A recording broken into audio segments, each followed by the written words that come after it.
మాజీ ముఖ్యమంత్రి జగన్మోహన్ రెడ్డి గారికి పేద సామాన్య వర్గాల పట్ల ప్రేమ ఉండబట్టి, వారికి మంచి మనసు మానవత్వం ఉండబట్టి, పేద ప్రజల జీవితాల్ని అభివృద్ధి బాట వైపు తీసుకువెళ్లాలనేటువంటి ఒక గొప్ప ఉద్దేశంతో బటన్స్ నొక్కారు. 5 ఏళ్లలో సుమారు 135 సార్లు జగన్మోహన్ రెడ్డి గారు బటన్ నొక్కి నవరత్నాలను అమలు చేసి పేద సామాన్య వర్గాల జీవితాల్ని అభివృద్ధి వైపు దిశగా పయనించేలాగా వారు ఎంతో శ్రమించారు. అందుకే వాటికి నవరత్నాలని పేరు పెట్టారు, అమలు చేశారు. కానీ ఈ రోజున ఒక్కసారి బటన్ నొక్కడానికే కూటమి నాయకులకి చాలా ఇబ్బందిగా ఉంది. అందుకనే సూపర్ 6 పేద ప్రజల జీవితాలు పీకలు నొక్కడానికే అబద్ధపు హామీలు ఇచ్చారు, మోసపూరిత ప్రకటనలు చేశారు. ఈరోజు అధికారంలోకి వచ్చి 50 రోజులు అవుతున్నా ఒక్కటంటే ఒక్క పథకానికి కూడా నియమ నిబంధనలు పెట్టలేకపోయారంటే వారి పాలనలో దొలతనం మనందరం కూడా అర్థం చేసుకోవాలి. మరి ఎన్ని ఇబ్బందులున్నా, ఎన్ని కష్టాలున్నా జగన్మోహన్ రెడ్డి గారు బటన్ నొక్కారు. ఆ బటన్ నొక్కడం మీద చాలామంది అవహేళనగా మాట్లాడారు. కానీ ఈ రోజున ఒక్కసారి బటన్ నొక్కడం ఎంత కష్టమో పాలనలో ఉన్నటువంటి చంద్రబాబు గారికి, పవన్ కళ్యాణ్ గారికి, పురంధరేశ్వర్ గారికి అర్థమైంది.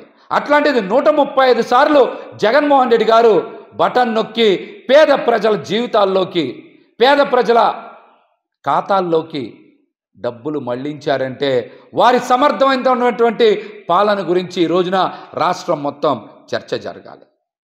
కాసేపు కిందట మాజీ జన సైనికుడు, తాజా వైఎస్సీపీ నాయకుడు పోతిన మహేష్ కొన్ని కామెంట్లు చేశాడు.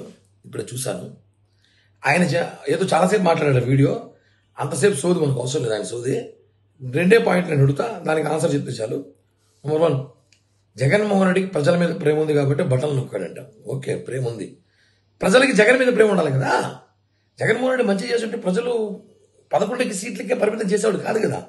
అంటే అర్థం చేసుకోండి, మీరు చేసినంత ఫేక్ డ్రామాలు, ప్రజల డబ్బులు ప్రజలు పంచడము, మీరు దోచేసి మిగిలిన డబ్బులు ప్రజలు పంచారని చెప్పి ప్రజలకు తెలుసు కాబట్టి ప్రజలకు మీ మీద ప్రేమ లేదు. ఏదో ట్యూషన్ నేర్చుకోవాలంట జగన్మోహన్ రెడ్డి దగ్గర, చంద్రబాబు గారు, పవన్ కళ్యాణ్ గారు నేర్చుకోవాలంట. ఒకటి అడుగుతుంది, ఏ ట్యూషన్ నేర్చుకోవాలైనా? బాబాయ్ నటి చంపేయాలి, బాత్రూంలో చంపాలా, బెడ్రూమ్లో చంపాలా, బీసీ ఎస్సీ నాయకుల్ని ఎలా కొట్టాలి, ఎలా చంపాలి, చంపేసిన వాళ్ళని ఎలా వెనకేసుకొని తిరగాలి, అమ్మ చెల్లెల్ని ఆస్తుల కోసం ఎలా బయట తరిమేయాలి, ఇవి నేర్చుకోవాలా? ట్యూషన్ నేర్చుకోవాలంటావు? అది ఏం నేర్చుకోవాలి చెప్తే నేర్చుకొని చూద్దాం. ఇన్ని రోజులు 175 చెప్తున్నారు, ఇప్పుడు ఏకంగా డబల్ సెంచరీ అంట. ఉండేది 170 నియోజకవర్గాలు, గుర్తుపెట్టుకోండి. అయ్యా పోతిన మహేష్, మనకు ఉండేది 170 నియోజకవర్గాలే, ఏదో డబల్ సెంచరీ కొడతారు. ఎట్ట కొడతారు? 200 సీట్లు ఏవే కదా. మొన్న ఢిల్లీ పోయారు కదా, మర్చిపోయారు. తమిళనాడు, కర్ణాటకలో కూడా పోటీ చేసేలా ఉన్నారు. అయితే 170కి దిక్కులేదు, డబల్ సెంచరీ కావాలంటే ఈయనకి. కామెంట్లు చేసే ముందు ప్రభుత్వం ఏర్పడి 50 రోజులు అవుతుంది. 5 ఏళ్ళు ఇచ్చి మీరేం చేయలేకపోయారు. మేము 50 రోజులు ఏం చేయాలో మాకు తెలుసు, మేము చేస్తున్నాము. మీరు మమ్మల్ని విమర్శించే స్థాయి కాదు, పవన్ కళ్యాణ్ గారి గురించి మాట్లాడే స్థాయి అస్సలు ఇది కాదు. కాబట్టి ఒకసారి సోది మాట్లాడే ముందు ఈ 3 పాయింట్కి ఆన్సర్ చెప్పి మాట్లాడితే బాగుంటుందని చెప్పి కూడా తెలియజేస్తున్నాం.